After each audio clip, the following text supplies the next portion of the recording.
Hey guys, welcome back. I really wanted to film this video while I was about to press the send button on submitting my manuscript last night. And then it was 10 o'clock and I was like, do I really feel like trying to set up a camera right now?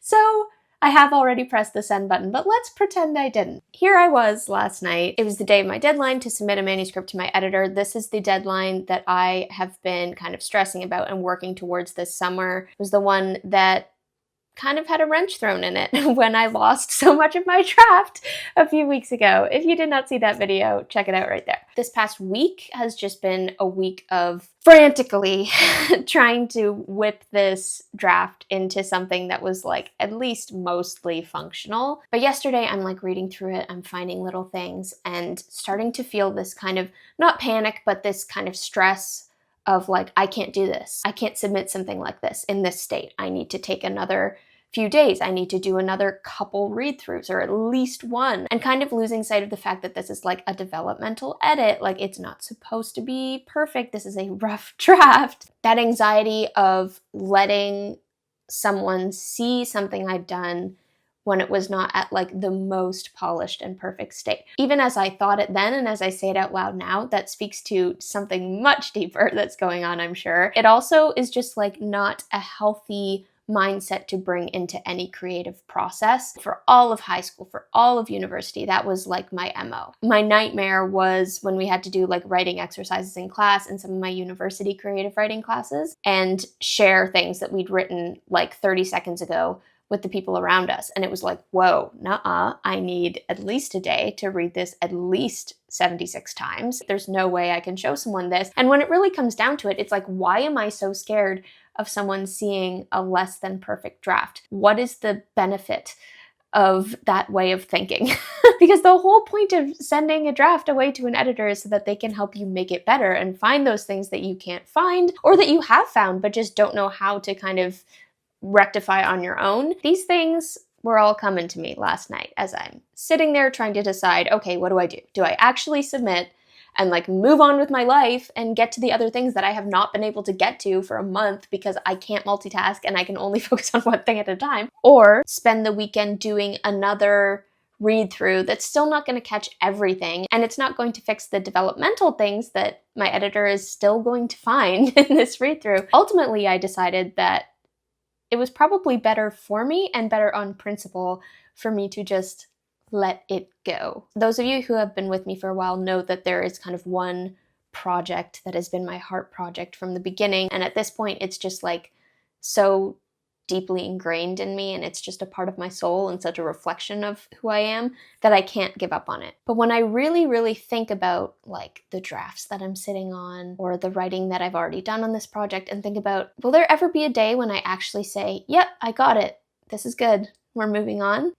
It's like I can't actually imagine that day coming, which was scary to realize, like, am I actually not even capable of letting go of a story on my own? Will I ever actually be brave enough to say, you know what? This is good. I could tweak it forever, but I want this story to be finished so that I can write other stories. Something to pray about. I need to put more thought and prayer into that, into just like surrendering that and to getting to that healthier place where I put it into the Lord's hands. I did the best I could here, but ultimately I can't make it perfect because I'm a human.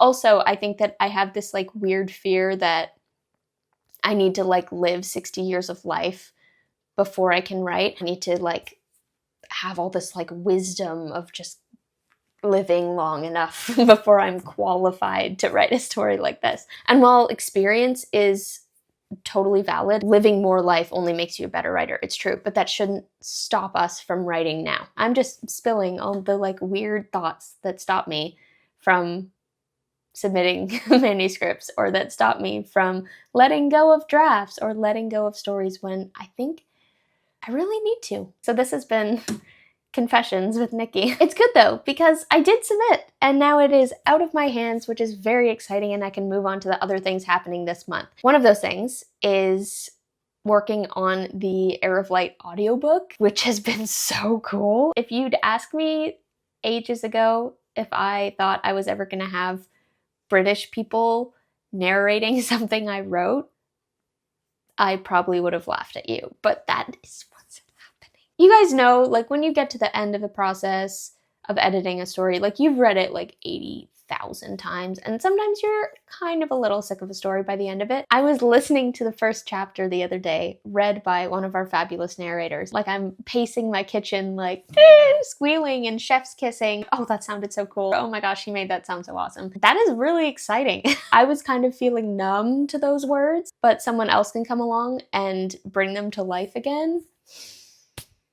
I highly recommend the audiobook when it comes out. Which brings me to my final thing. Actually, no, I lied. That's not my final thing, but important thing that I'm going to say now. We are looking for ARC readers for Heir of Light, people willing to read and review the book within a certain time frame so that we can have as many reviews possible on release day. It really does make a difference with like Amazon and the algorithm and stuff having more reviews when your book releases. That is all we're asking. You do not have to sign up for any like long-term commitment. If it's just Heir of Light that you're interested in, that is completely fine. I have poured a lot of time and of myself into it, and I am becoming even more excited about it as time goes on, and I believe in it more as time goes on, and I'm really excited for other people to read it. So if you want to help me kind of spread the word about that, I would love to have you on our ARC reader team. Check out the link in the description below. I also want to show you the physical copy of Kelly Fernlake's Lady of Shadows, because I think I mentioned it in a previous video but didn't have a physical copy on hand, so this is it.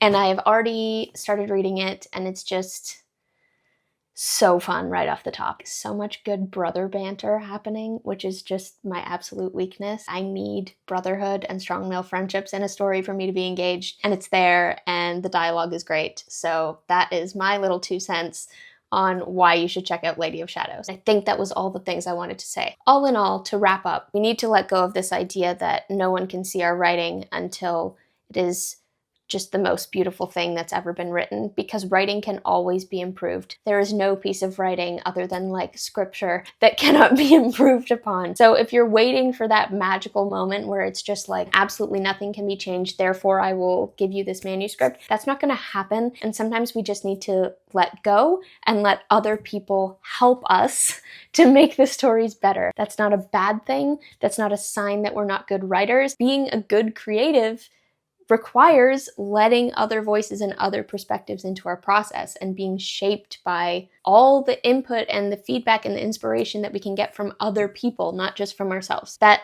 really limits us. So I'm saying we and us, but I'm just speaking directly to myself. So feel encouraged, maybe, hopefully. And as always, do not forget to spend some time in the clouds today.